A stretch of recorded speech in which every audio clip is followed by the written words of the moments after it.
que está aqui conhece o Norman, né? Ele está aqui para lançar, pela editora Autonomia Literária, a tradução em português do Indústria do Holocausto, tradução de Red York. Como vocês todos sabem, o Norman é um cientista político e que vem se destacando muito pelas críticas a políticas de Israel nos últimos tempos. Na verdade, faz muito tempo, né? Porque o livro Indústria do Holocausto é de 2000, originalmente. E ele está terminando agora um livro sobre Gaza e liberdade de expressão, vai fazer um tour, né, sobre Gaza e liberdade de expressão. O tema aqui desperta discussões acaloradas, então eu peço que vocês, na hora de fazerem perguntas, as perguntas são por escrito, perguntas respeitosas, por favor, a gente está aqui, isso, em prol da liberdade de expressão. Tendo dito isso, vou começar. No início do seu livro, professor, o senhor diz: o Holocausto provou ser uma arma ideológica indispensável. Por meio de seu uso, uma das potências militares mais formidáveis do mundo, com um histórico terrível de direitos humanos, se apresentou como um Estado vítima. Dividendos consideráveis decorrem dessa vitimização espúria, em particular, imunidade a críticas. O senhor escreveu isso há 26 anos. Acredita que ainda é válido? Well, there are several things that need to be said as preliminary remarks. Number one, the book is not about the Nazi Holocaust. There are very competent historians, many, now mostly German, who have written excellent accounts of the Nazi Holocaust. And I, at any rate, don't see any point, and it does border on a kind of desecration, though people have the right to desecrate. It borders on a kind of desecration to deny that the Nazi Holocaust happened. That is not what my book is about. The book, which has been now over a quarter of a century ago written, was about something altogether different. It was about instrumentalizing, exploiting the Nazi Holocaust for political, and at the time, it's changed somewhat, at the time, for financial gain. When the book came out, a gang of Jewish crooks cooked up this scheme about needy Holocaust victims who had been cheated of their monies by Swiss banks. That was a complete fake and fraud, also exploiting the Nazi Holocaust. And so a significant portion of the book was devoted to demonstrating that this talk about the Swiss banks was a lie. I am no defender of banks, for sure, but I am a defender of truth, and I also didn't like the idea that the suffering that Jews endured during World War II was being turned into a financial racket.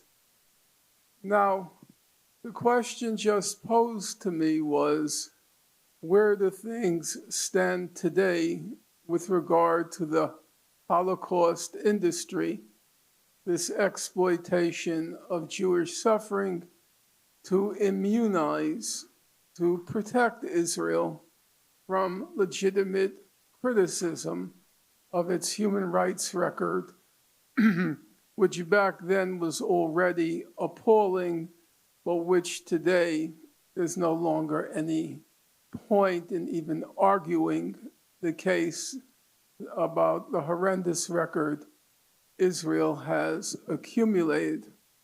I believe that things have significantly changed in just the last 2.5 years, and I will give you one example. So after October 7th, the official Israeli party line was to describe the events of October 7th as, quote, the worst mass killing of Jews since the Holocaust. Well, for those of us who go back far enough, Israel was obviously trying to drag in again the Nazi Holocaust in order to serve as a cover for what was from the very beginning clearly a genocide. The Israelis did not hide it, what they were going to do. In that respect, and I'm not going to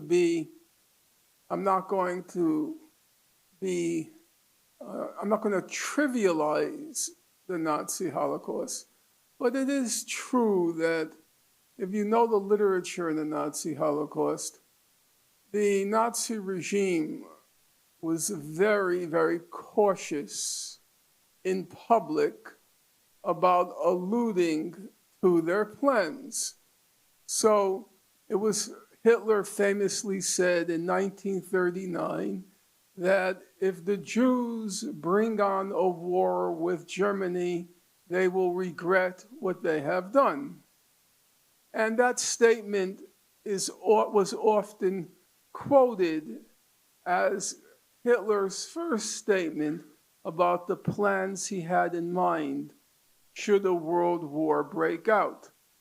By 1943, Hitler and others were making statements along the lines of, in 1939, Hitler speaking in 1943, he says, in 1939, I said, if the Jews bring on a world war, and then he said, now they see who is getting the last laugh, something along those lines.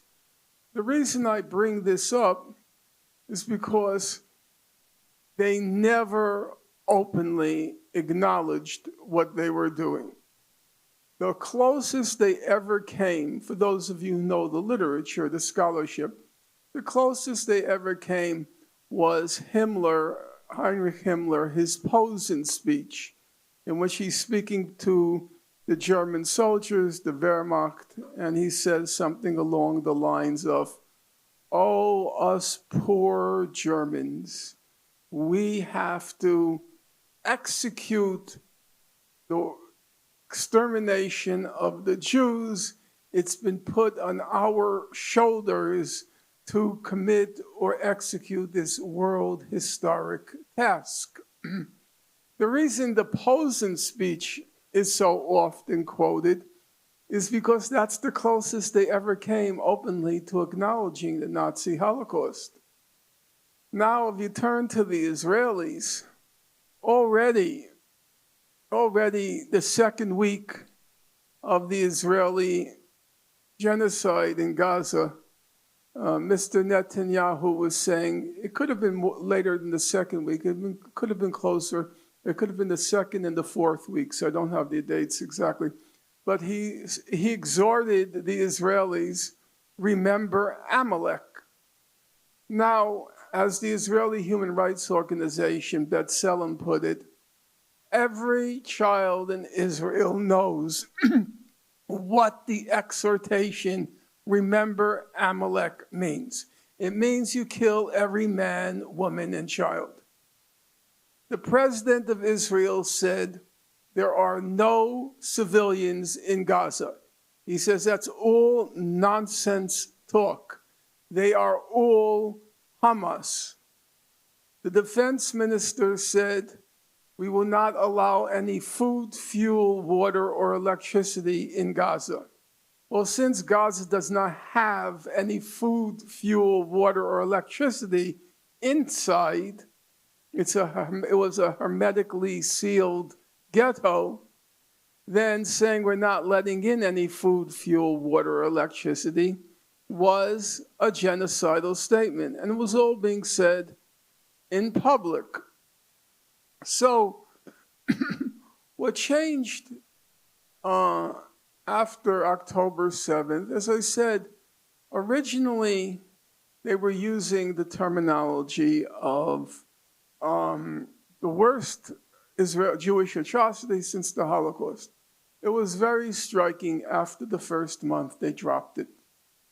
They stopped using that phrase. And I believe they stopped using it for two reasons. Number one, it no longer worked. People were tired of hearing about the Holocaust, and this is not going to get traction in the United States, which is their main audience. It's just not going to work. And so you saw, I think, at that point, that the Holocaust industry had bankrupted itself from overuse, from the constant invocation. It just no longer worked.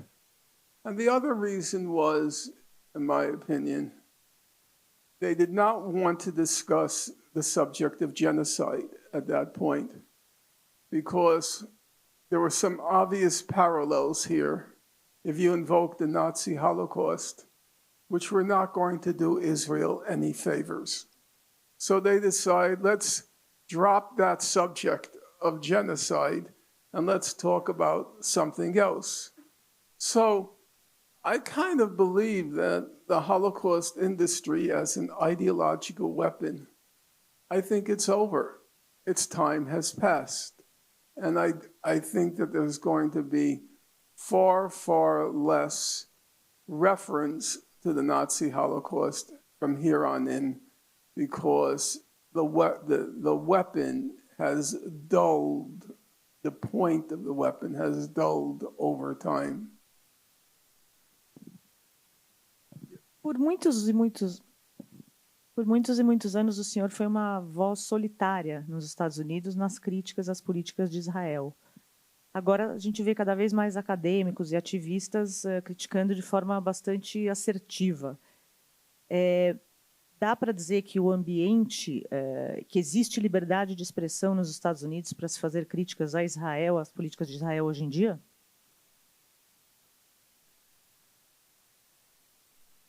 First of all, I have to give credit where credit is due.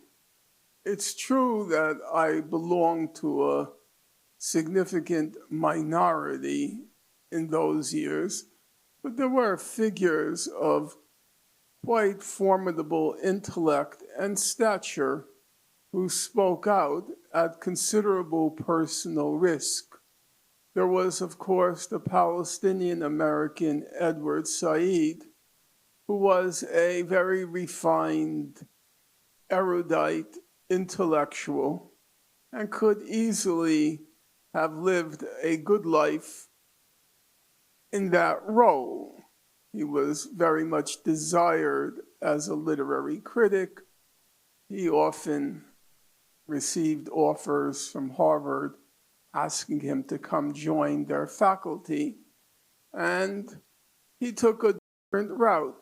And even though I wouldn't say I would place myself in the same political category as him, and even though he continued to enjoy a good life of a Columbia University professor, he took significant risks. His office was firebombed.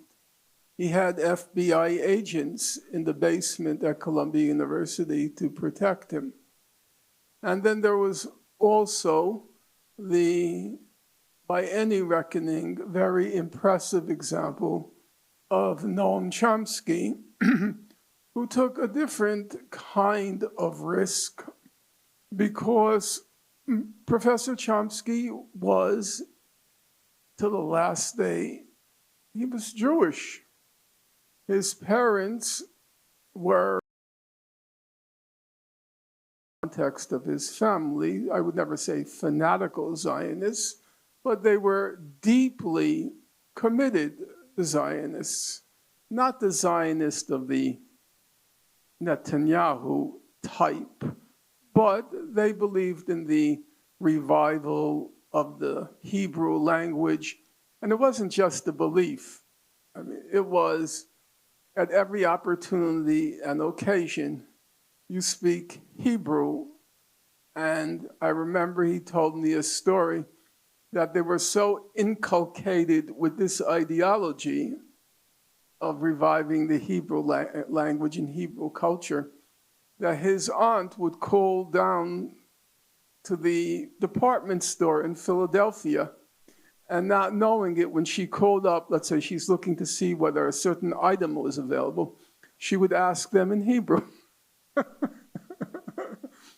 So, and I remember him telling me it was hard for him to break with his parents on the question of Israel. That was a very different era. It took real, I won't emphasize the physical courage, but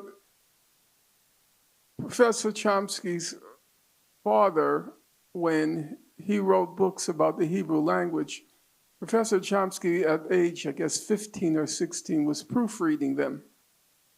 There was a very close, intimate bond. And that took a lot of courage. I can't say I had that problem. My parents never looked kindly on the state of Israel for different reasons. They were totally committed to the Soviet Union, to Stalin. And when Israel joined the Western camp, basically at the time of the Korean War in 1951, they considered it a complete betrayal of. You can laugh, and I see people laughing, but you have to remember you're young, which means you're not entirely sensitive, I believe. You may know the history factually, but you're not entirely sensitive to the milieu of that era. If were it not for the Soviet Red Army, I certainly would not be here today. It was the Soviet Red Army that defeated the Nazis. Everything else you hear and everything you see in the movies is just complete and total nonsense. The United States lost about 400,000 soldiers during World War II.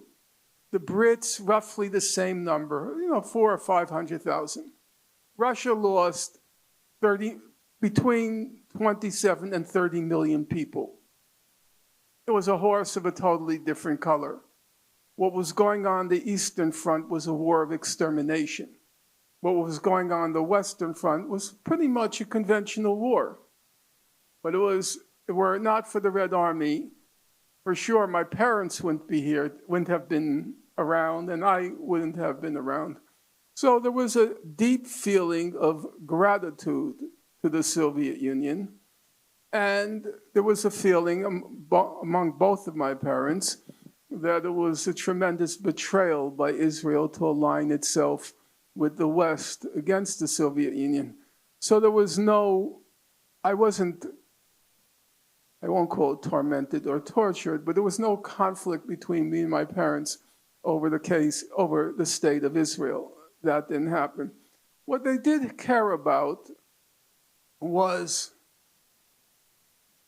they were wanting to be sure I don't go so far on the other side that I start to appear like a self-hating Jew. They didn't want that to happen. And I was always very conscious of it at that time when I first started to speak on the topic. You don't betray your parents' memory. And that would be, in my book, and in my parents' book, that would be a betrayal. If I started acting as if, first of all, it's totally demeaning to be in that position of being a spokesperson for the Arabs. No, I'm not a spokesperson for the Arabs. I'm a spokesperson for what's true and what's just. If the Arabs were doing to the Jews what the Jews were doing to the Arabs, I'm not going to support the Jews. I'll be supporting the Arabs. In my mind, I am not pro-Arab. I am not pro-Palestinian. I'm pro what's true, and I'm pro what's just. That's the only categories I care about. So now to return to the question. I have to say my colleague, comrade, and brilliant friend, Jamie Sternweiner, he's here today. Where is he? If he's around, I can't see with the lights. Oh, okay. The other day, I wrote to him, and I said, you know, it's becoming too easy now to criticize Israel and criticize Jews. It doesn't require any courage. It's no challenge anymore. Some people say, look how brave and how courageous Tucker Carlson is, and Candace Owens is, and Nick Fuentes is, how courageous they are to be standing up to Israel. Well, I don't see any courage. I see something else. It also begins with C. I see capitalizing on a lot of resentment against Jews for the way they carried on. This kind of blatant, flagrant, brazen wielding of their wealth and power to silence criticism. And a lot of people got tired of it. And now all of that anger is coming to the surface. There is a problem there. But the problem, I'm afraid, the Jewish elites, Jewish organizations, they brought it on. They created that problem. But there is a real problem, but I'm not going to make excuses for it. You created it. You reap what you have sown. What goes round, as they say in our country, what goes round comes round. You created that problem. However, that having been said, there's a second side to the question. Yes, there's a lot of criticism now. As I said, I think it's warranted. And there are now people who are capitalizing on it. On the other hand, it's also true to say both things are true at the same time. It's also true to say that in places like college campuses, people are totally terrorized. They're afraid to say a word about Gaza, anything about Israel, forget about talking about genocide. But there's a real reign of terror on our college campuses. But it's not just the college campuses, it's really everywhere. My best friend is a doctor in the hospital. He says everybody's terrorized to post anything on the social media. His colleague got fired. You know, they come to you and they say, you know, the Jewish patients are afraid of you presiding over their case. And then you lose your job. So there's two things going on at one time. There is a huge shift in public opinion, such that it begins to feel too easy to criticize Israel. And many people are making names for themselves. You know, people like Anna Kasparian, Cenk Uygur, Hassan Piker. You know, these people, their combined IQ is of a cinder block. And now they've become authorities on the Israel-Palestine conflict, and they scream and they rant in indignation on the, programs about what terrible things Israel is doing.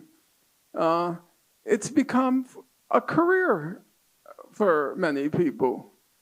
But the other side is there are places, and many places, where the policing, the thought policing, can be terminal for one's career. You could see it. 2 years ago, the most hopeful sign in the United States, I can't speak for your country, was, number one, there was a resurgence of something called the student movement. It was something that felt like we hadn't seen something like it since the 1960s. Students were really being active, engaged, committed. And then what happened? In the spring of 2024, the Jewish supremacist billionaire class, they started to go to college presidents and they said, if you don't crush those encampments, and if you don't stop this talk about Gaza genocide, we're withholding our alumni contributions. And it was a lot of money. Don't kid yourself. The two people at Harvard, one gave Harvard the previous year $200 million. Another gave Harvard $300 million. Bill Ackman, the billionaire, gave Harvard $50 million. And then all the Jewish alumni joined together and they sent a letter to Harvard. At the time, it was about 1,200 people. Now it must be much larger. You don't stop this, we're going to crush the encampments. Was there anti-Semitism? I can't judge from personal experience. I wasn't there. But I did read the reports issued by the various universities. And the reports, quite voluminous. The Harvard report on anti-Semitism, it ran to 302 pages. So I sit down, I read it. So let's see, where's the evidence? I want to see the evidence. I read it through, and I noticed that I didn't notice anything. So I thought, okay, I must have made a mistake here because it's 300 pages. There's got to be something there. So I reread it. Where is the evidence? Or as they say in the United States, where's the beef? Where is the evidence? So what is the evidence? The evidence is, they say, in particular, Israeli Jews, when they, students, when they come to Harvard, they don't feel wanted. They feel excluded. And I'm sure a lot of that was going on. So Harvard says what we have to do is we have to be inclusive. We're a university, we have to be inclusive. We have to bring people in, even though we disagree. We're all here together to search for truth. And we have to be, the other fancy word is, we have to be pluralistic. We have to tolerate different points of view. So that was the anti-Semitism, that a lot of the students were ostracizing the Israeli Jewish students. Well, my point of view is I'm not going to be inclusive of child killers. And I'm not going to say it, it's not a slogan for me. It's a very personal thing for me. I'm not going to betray my parents' memory by palling around with child killers. I'm not going to go to a bar with them. I'm not going to join a fraternity with them. That to me is a complete betrayal of what my parents endured and carried with them to the last day of their lives. I'm not doing that.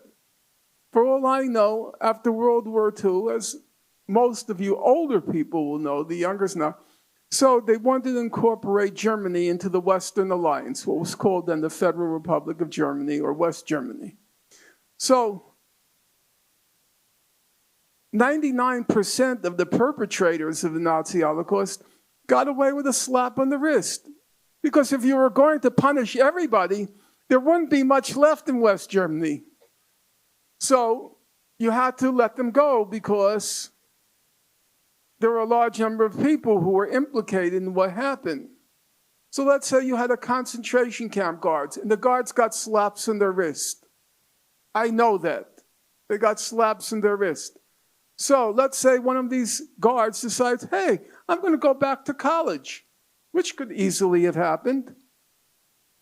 And then I'm supposed to be inclusive of them? That's not going to happen. I'm supposed to go to a bar with them and hang out with them and go to a frat party with them? No, that's not going to happen. So it's not going to happen with the Israelis either. You're a nation of child killers. You're a nation of mass murderers, and you have to live with that. And it's not hidden. At least the Germans could pretend, and mostly it was a pretense. We didn't know. Well, you knew enough to know. Professor? Yeah. Sorry to interrupt. No, just to finish the question, There is and there isn't a problem with free speech right now in the United States. I think both are going on at the same time. The audiences for Tucker Carlson, Nick Fuentes, Candace Owens, they're going through the roof. But on the other hand, there's a reign of terror. I think both are happening at the same time.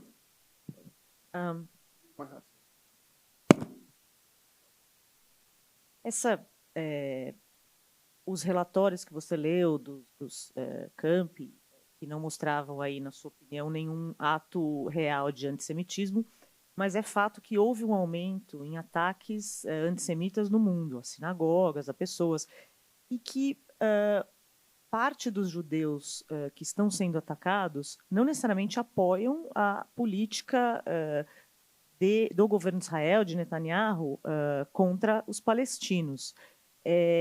Como você reage a isso, essa alta de antissemitismo no mundo, inclusive, e quem está no lado ali que recebe, muita gente não concorda com o que Netanyahu está fazendo?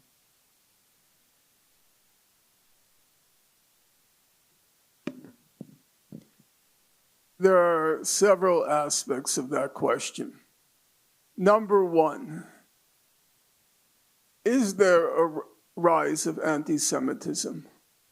Part of it goes back to the question of how you define anti-Semitism. And I understand there will be a panel on that, and actually Jamie Sternweiner will be speaking at it. Every definition of anti-Semitism that I've looked at, every definition, has somewhere it says that anti-Semitism is irrational, that it's not because Jews have done anything, it's just people resent Jews for irrational reasons. The problem now, and I recognize it as a problem, a lot of the resentment against Jews is rational, that they've carried out in a brazen, flagrant, irresponsible, a lot worse than irresponsible. You know, you take the case, we have to be honest about these things. So we've had students in our country who have been deported.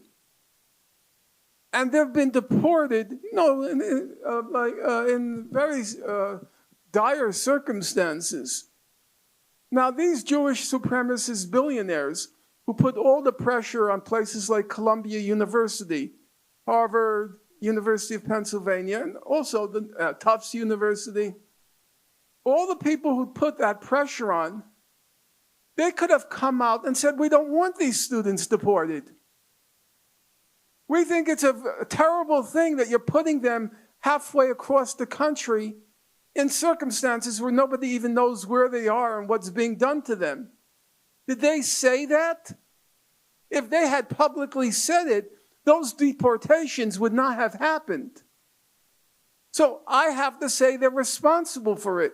And if there is resentment against Jews, I cannot say it's irrational. It's not like these innocent people are suddenly becoming the object of attack. It's not true.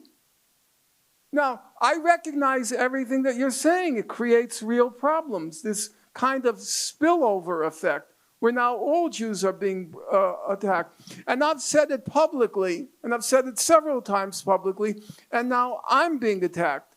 I think a lot of the Tucker Carlson, Candace Owens, Nick Fuentes doesn't even hide it. He talks about the Jews. I think a lot of it is motivated by anti-Semitism. I'm sorry.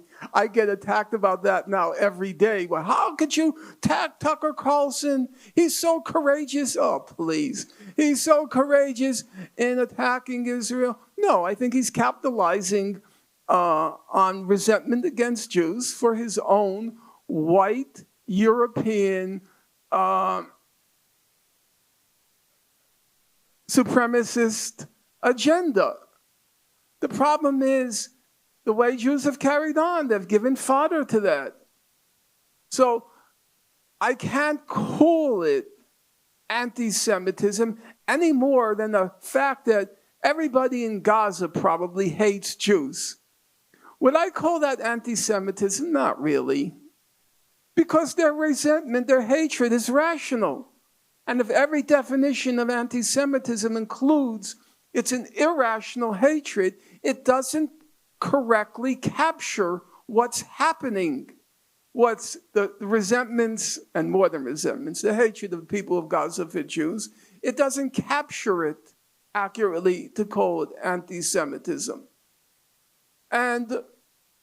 But I'm not going to deny that there have been more incidents of anti-Semitism. I will wholeheartedly deny the magnitude because I've looked at the reports and I don't see the evidence for this huge outbreak of anti-Semitism. It's just not there. It's not there. Now, you stated that a lot of them are critical of Israel. Well, if they were more critical and more vocal, this problem wouldn't happen. The problem is the Jewish organizations, including right here in Brazil. We have to be honest about that. Even here in Brazil, they're trying to force on you this stupid definition of anti-Semitism, which is just designed to silence criticism of Israel. So then you're not allowed to be resentful towards them. And then people, unfortunately, yes, it spills over and you start feeling resentment against all Jews. And that is a problem. I recognize that. But we also have to be clear about another fact. The problem in Israel is not the regime. That's not true. The problem in Israel is not the government. It's not true. The problem is the whole society. The problem is that whole place has gone bonkers. They're genocidal maniacs. If you look at the opinion polls during the genocide in Gaza, a simple question was put to Israeli Jews. When the IDF, the Israeli Defense Forces, when they go into a city, should they kill everybody in the city? Now that's an unambiguous question. When you go into the city, should you kill everybody in the city? Close to half of Israeli Jews said yes. Half of Gaza's population are children, 48, 49%. And they said you should kill everybody in the city. A few months later, they put another question. Are there any innocents in Gaza? Is anybody in Gaza innocent? Of the total Israeli Jewish population, of the total Israeli population, 64% said there are no innocents in Gaza. Now, about 20% of the Israeli population is non-Jewish. So if you factor off the 20% who are not Jewish, and you're only looking at Israeli Jewish citizens in Israel, you get about 70 to 75% say there are no innocents in Gaza. The problem is not Netanyahu. It's not Ben Gvir. It's not Smotrich. It's that whole place. They've gone mad. Their opinion polls, every 2 weeks there was during the Gaza genocide, every 2 weeks there would be an opinion poll asking the same question. Do you think Israel is using too much force in Gaza, just the right amount of force in Gaza, or too little force in Gaza? For the first 2 years, the answer was always the same. 5% said too much force. I'm referring now to Israeli Jews. 5% said too much force. 95% said either just enough force or too little force. Of that 95%, 40% said too little force. In the midst of the genocide, which they saw every day. You know, all this talk, all the Israeli media, people don't know what's going on. Oh, you know what's going on. My late mother used to say, those who want to know, know. Those who don't want to know will never know. If you want to know what's going on there, Israel has the highest use per capita of the web in the world. If you want to know what's going on, you know. And if you don't want to know, well, you'll never know. So I have very little, I'm Jewish. Who knows, somebody will decide to take my life. But I have very little sympathy with this rise of anti-Semitism. You caused it. Why is Israel, it should just stop calling itself the state of the Jewish people. And that would be a major solution to the problem. Just stop calling yourself the state of the Jewish people. And you know what? And I'm going to say it. Israel is the most un-Jewish place on God's earth. It really is. It has nothing. I'm not going to go with you with a long disquisition about Judaism and blah, blah, blah, blah. I'm not religious. I don't know much about the Jewish religion, so I don't care. It's the most un-Jewish place on God's earth.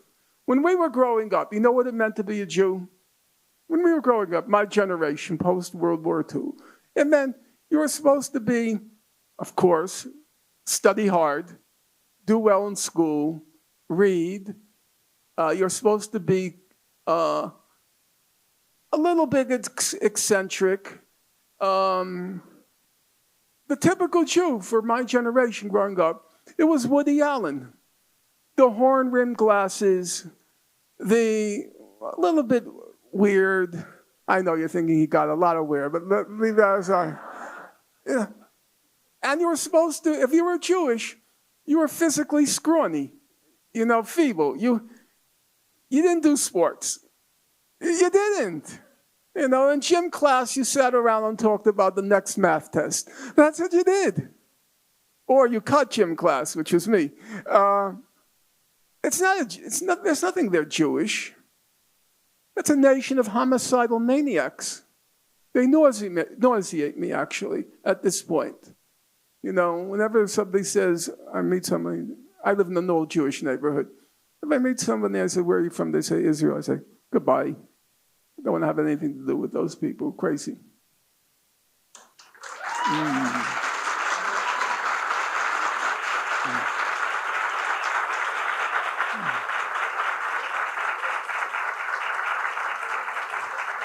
I'm smiling because I'm waiting for the bullet. I'm glad you think it's funny. Professor, can you get the headphone? Yeah. Sorry. Senhor, a gente conversou ontem longamente. O senhor tem uma visão sobre a luta do Hamas, também do Hezbollah, do ponto de vista anticolonial. Mais concretamente, eu gostaria de saber a sua opinião. O Tribunal Penal Internacional emitiu um mandado de prisão contra o Netanyahu, contra Yoav Gallant, mas também 3 ex-comandantes do Hamas. Como a gente sabe, o Hamas, em 7 de outubro, matou 1.200 israelenses e sequestrou 250. O senhor enxerga crimes contra a humanidade tanto da parte do Netanyahu quanto do Hamas?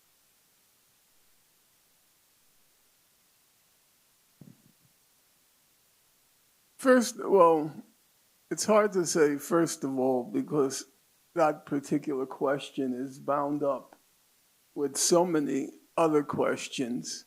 I will just say that when October 7th happened, I was very confused.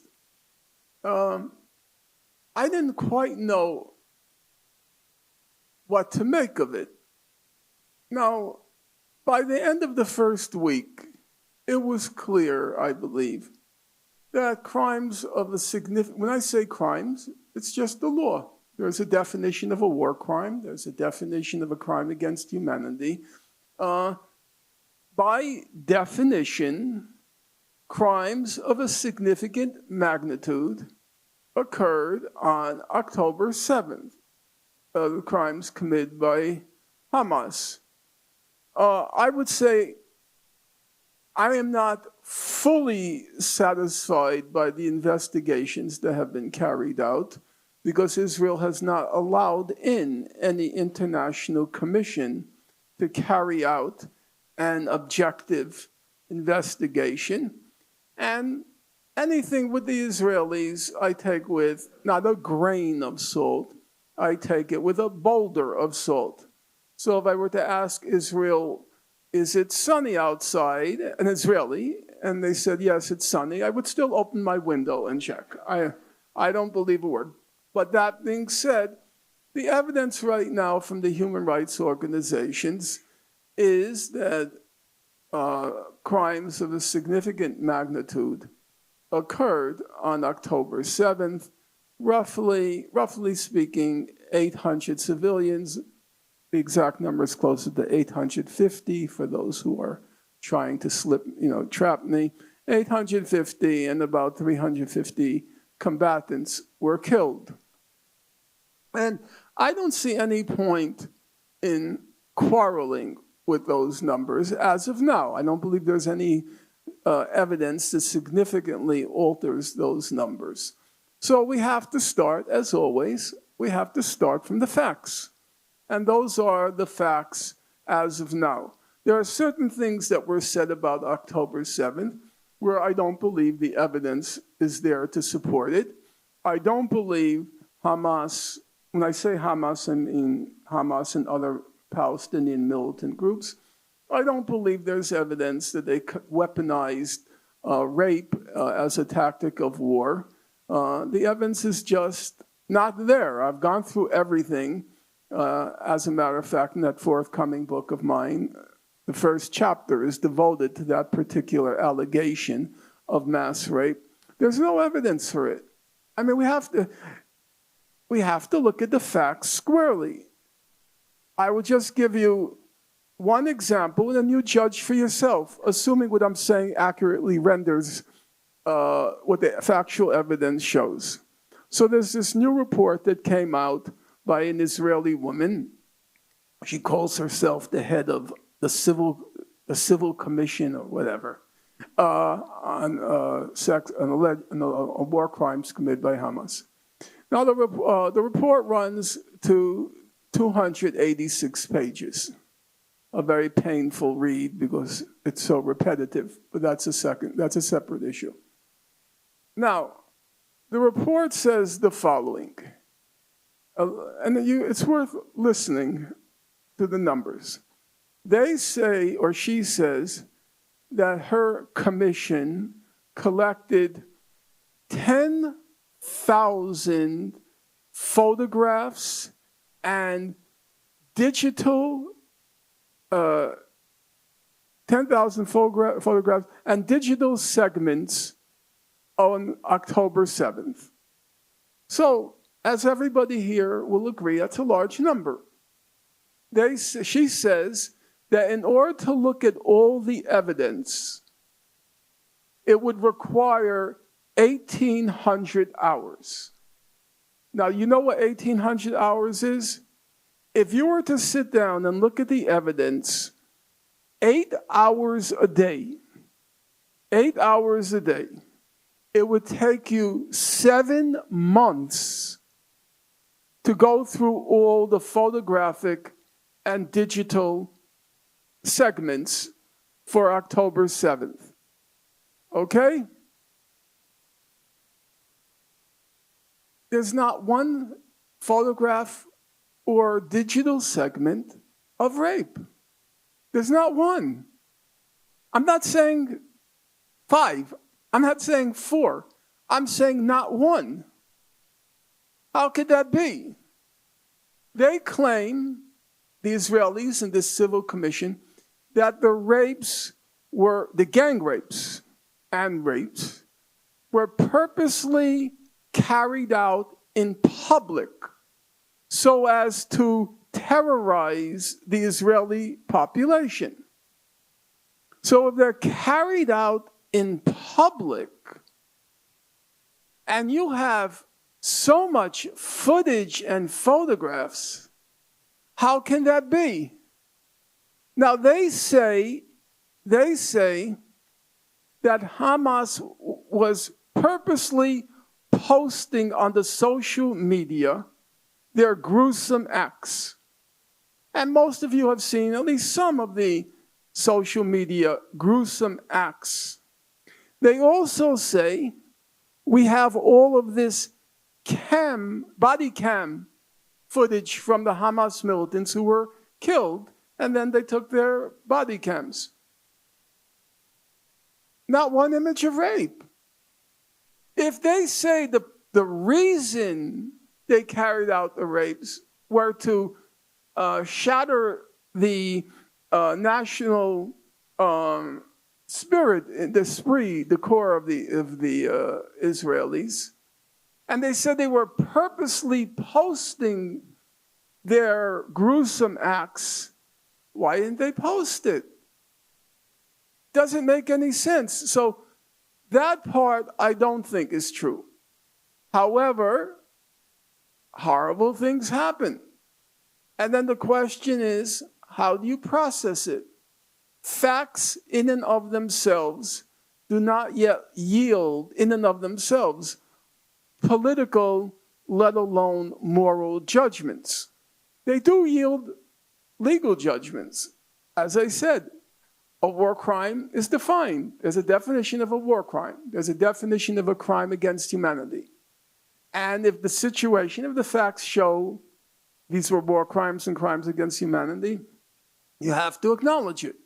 But it doesn't yet yield a moral or a political judgment. So, to make a long story short, which, as you know, I find it very hard to do. To make a long story short, I couldn't make sense of what happened, and I was very anxious, because normally, and I don't say it with pride, I'm just saying it was a factual matter. For most of my life, my adult life, when it came to moral judgments, I always deferred to Professor Chomsky. I thought he had exquisite moral judgment. I rarely saw any grounds to quarrel with it. And so normally I would have a conversation with him, hear him out, and 11 times out of 10, I would agree with him. And that was, relieved me of a burden, and also made it easy, to tell you the truth. This time I didn't have that option. He wasn't accessible. And I had to sit down and think it through. So I decided, based on my knowledge of the situation in Gaza, based on my knowledge of what happened on October 7th, I thought the closest analogy were the slave revolts in my own country and the slave revolts in the Caribbean. And what happened? Well, you look at the biggest slave revolt in my own country. It was Nat Turner in 1831. And when the slave revolt begins, Nat Turner gives an order to his 40 other rebels. And the order was very straightforward, and there was never any quarrel about what the order was. Nat Turner acknowledged it. The order was kill all white people. And that's what they proceeded to do. They went from house to house very methodically, broke into the house, killed the men, hacked to death the women, killed the children. There were cases of children being beheaded, unlike in Gaza. There were cases of children being beheaded. Okay, so I thought the analogy is pretty close now to what happened on October 7th. It seems pretty close. So now the question is not the facts. I'm not going to quarrel with the facts. The question is, what kind of judgment do you render? What kind of moral judgment do you render? What kind of political judgment do you render? But I had to figure out, okay, so what do I do now? And I thought to myself, you know what? There were a bunch of people, they were called the abolitionists. They fought against slavery. They were very committed to ending the system of slavery. They were incredibly brilliant. They were incredibly courageous. They were incredibly committed. So I have the highest respect for them. What did they have to say about the Nat Turner Rebellion? Because I thought that would give me some moral guide, get my moral bearings in place. So I look at a person like William Lloyd Garrison. He edited this newspaper called The Liberator, Liberate the Slaves. What did he have to say? And he said, what happened with Nat Turner's rebellion? He said, horrible things happened. Terrible things happened. Awful things happened. But you know what? He never condemned Nat Turner. He did not. You know who he condemned? He condemned white people. He said, We told you so, we told you so, we told you so. You treat people this way, you humiliate them, you degrade them, you exploit them, you murder them, you give them no hope or possibility for a life in this world. Then what do you expect is going to happen? What do you expect is going to happen? The abolitionists never criticized the slave rebels, the slave revolters. They never did. And for me, that was the right attitude. Because I studied Gaza at least intensely for the last 15 years. I read those human rights reports again and again and again and again. I saw what happened to those people, what was done to those people. In 2004, the head of Israel's National Security Council, Giora Eiland, he described Gaza as a huge concentration camp. Now, that's an Israeli. He knows the resonance of the term concentration camp. And he's sensitive to that term. And that's how he described Gaza. And you want to know what? Those were Gaza's best days around 2004. That was their best days.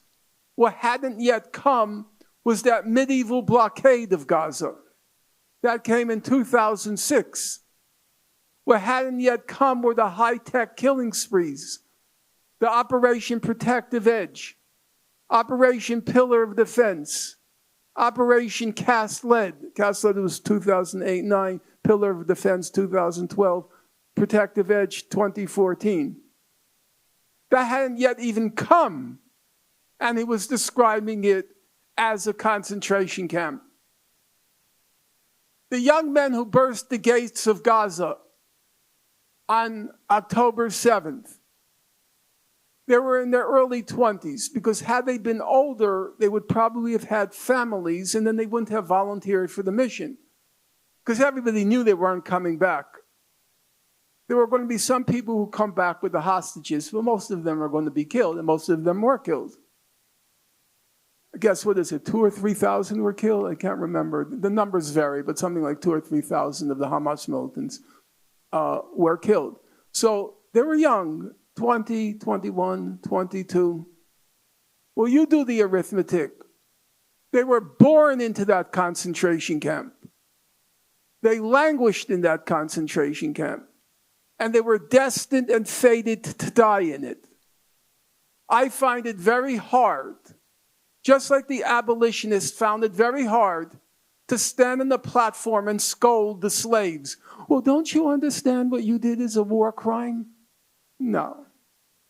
You don't say that to a slave. It just sounds wrong. There's something in you that says, I'm not going to do that.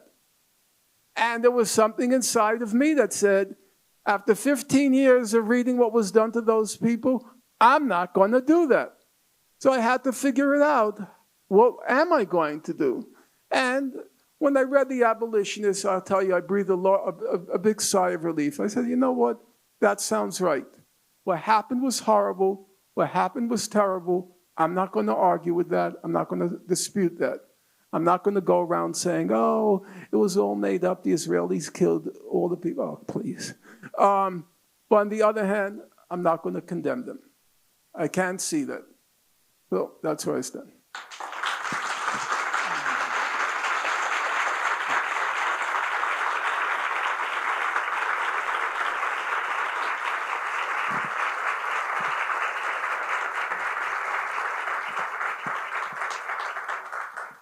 Queria lembrar vocês, a gente tem 15 minutos agora e a gente vai pegar perguntas. Se quiserem mandar perguntas por escrito, vou fazer uma perguntinha aqui.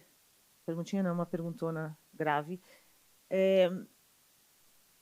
Gaza supostamente está num cessar-fogo, que na verdade não é um cessar-fogo coisa nenhuma, continua sendo atacado direto. Mais de 72 mil mortes por forças israelenses. Qual é o futuro de Gaza?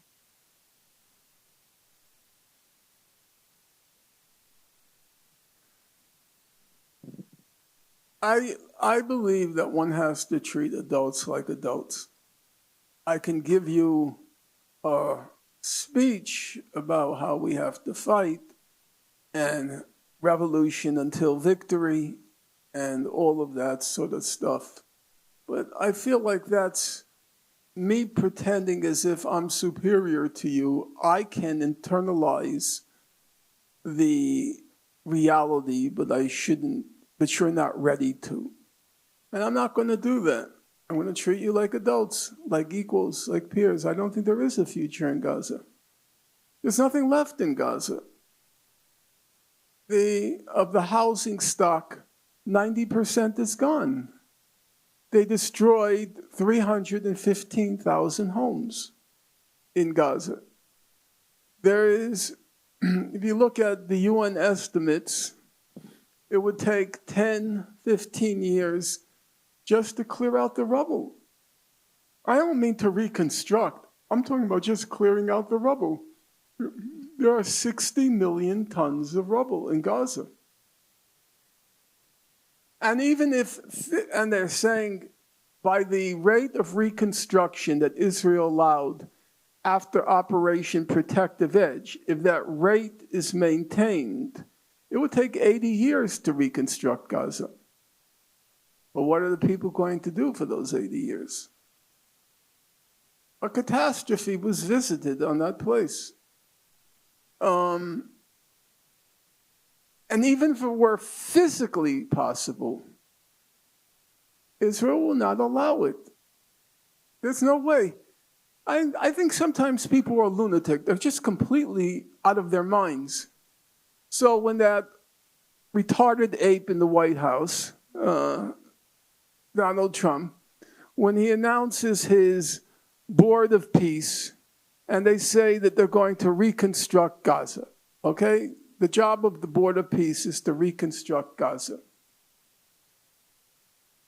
Israel just spent 2.5 years reducing Gaza to rubble and dust.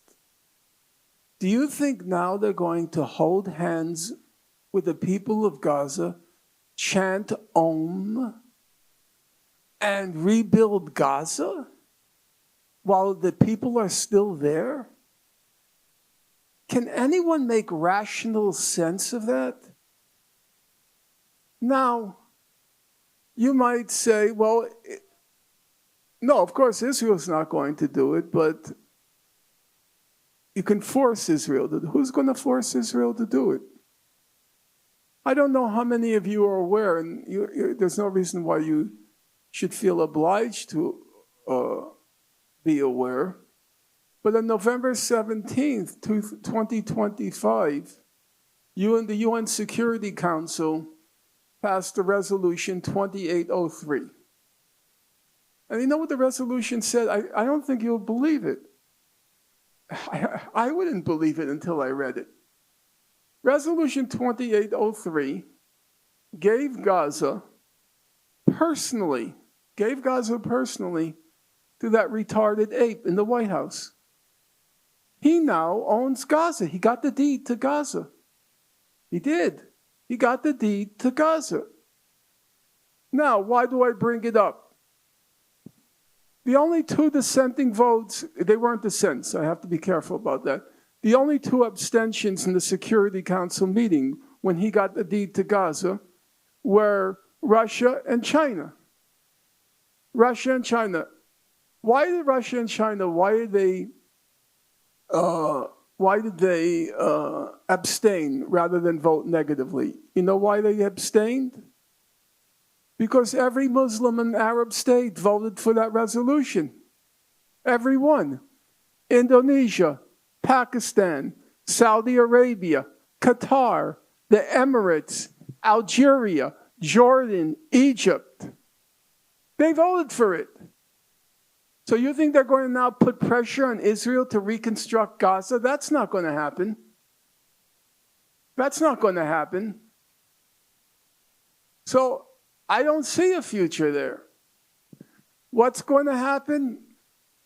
What's going to happen is they're going to make this. Look, Gaza was already among the most densely populated places on God's earth.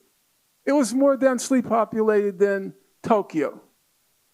Right now, Israel controls 60% of Gaza. Quite a few of you will have heard of the meeting last week where Netanyahu announced to his cohorts, he says, we control 60% of Gaza now. And then the people in the room, his audience starts chanting 100%, 100%, 100%. And then Netanyahu smiles and he says, well, let's just start with 70%. Well, if it was already among the most densely populated places on God's earth, when all of Gaza was for the Gazans, what's going to happen when they're squeezed into 30%, suffocated in those 30%, with next to no humanitarian aid being admitted? For me, personally, my parents were both in the Warsaw Ghetto. The walls, they keep reducing the size, reducing the size, reducing the size. That's what Israel is doing with Gaza. Until, by hook or by crook, they will have to figure out a way to leave.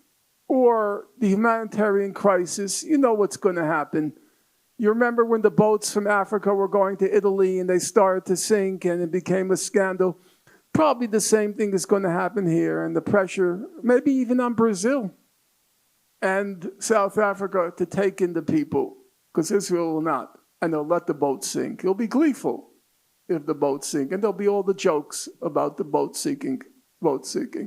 I suspect something like that's going to happen. I could be wrong. Of course, I'll be happy to be wrong. But on the other hand, you ask my opinion, that's where I think things are headed. Oh, yes. Sorry, you can drink some water.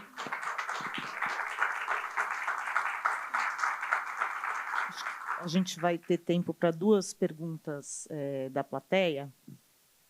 A primeira, da Débora Nisenbaum. Além de respeitar e endossar a verdade e a justiça, como você comentou, de quais outras formas nós, judeus críticos a Israel, podemos lutar?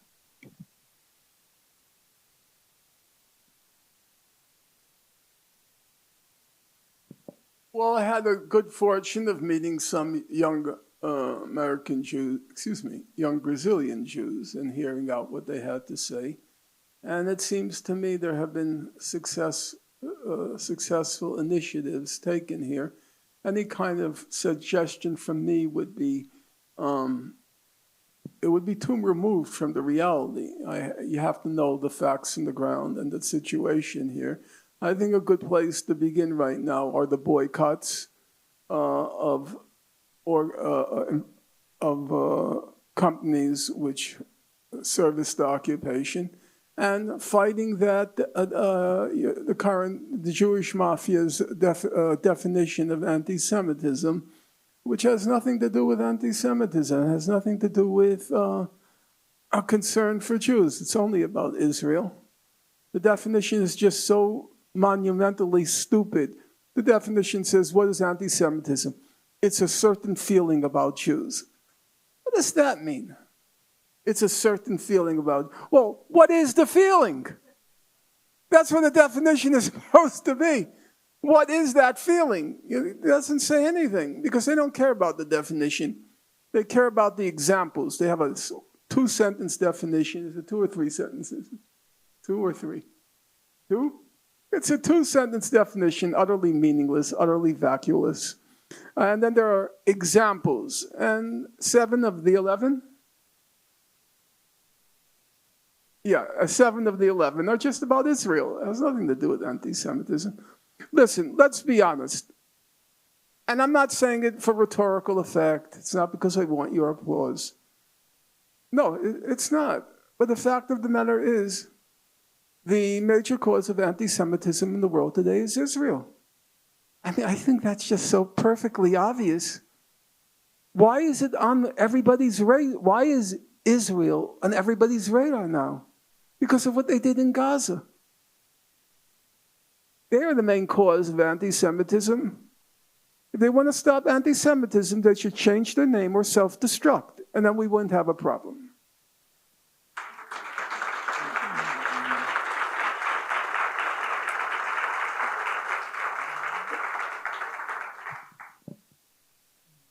Yeah.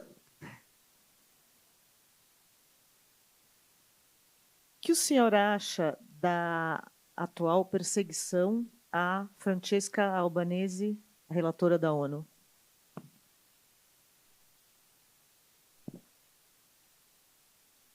The current UN rapporteur, she's engaged in a gallant,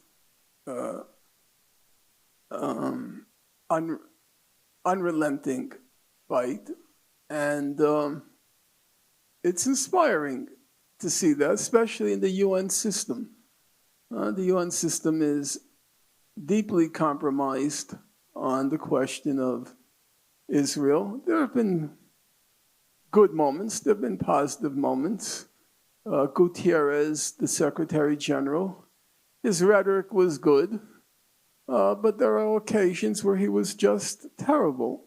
Just made me really angry to read the record.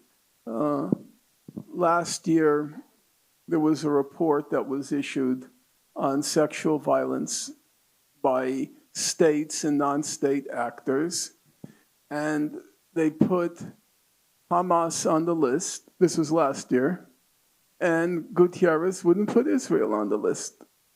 I know he changed his position just 2 or 3 days ago, but there was this obvious reason why he changed his position. You know why he changed it? Because he has only 6 months left in office. And that's what they all do.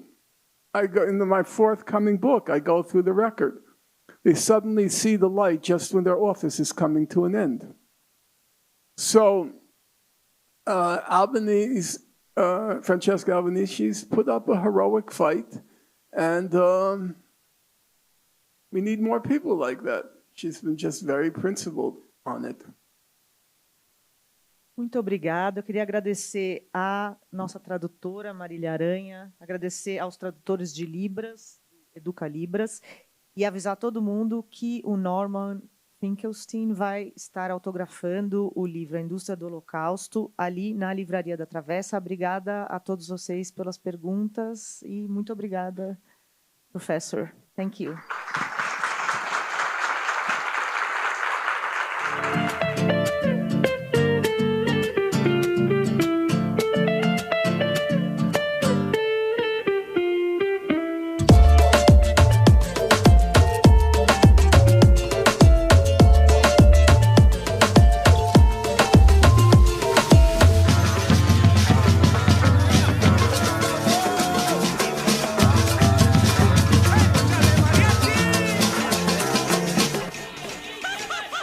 Sejam todos e todas bem-vindos à Feira do Livro 2026. A Feira do Livro é uma realização da Associação 451, da Maré Produções Culturais e do Ministério da Cultura por meio da Lei Rouanet. Patrocínio: Mercado Livre, Motiva e Prefeitura de São Paulo na categoria Ouro. Itaú e Laranjinha Itaú na categoria Prata. Apoio: Pinheiro Neto Advogados, Instituto Ibirapitanga, Enjoei e Companhia das Letras. Parceria institucional: Livraria da Travessa, Mercado Livre Arena Pacaembu, SP Livro e Museu do Futebol, junto à Secretaria da Cultura, Economia e Indústria Criativas do Estado de São Paulo. Apoio institucional: Embaixada da França no Brasil, Instituto Camões, Arco Educação, Ministério das Relações Exteriores do Uruguai, Instituto Ramon Llull, Gráfica Viena, Chambril, Quiro, Frida e Mina, Inside by Meliá São Paulo e Higienópolis, Ernesto Tzurnik Advocacia, Ecoar, Arpa, Ovo e Bubu Restaurante. Parceria de mídia: 451, Folha de São Paulo, UOL, TV Brasil, Rádio Nacional, JC Deco, Piauí, Carta Capital, Mídia Ninja, Nexo, Gama e Publish News. Acompanhe a programação e cobertura completa da Feira do Livro 2026 no site da revista 451 e também nas nossas redes sociais @a Feira do Livro. Viva o livro brasileiro!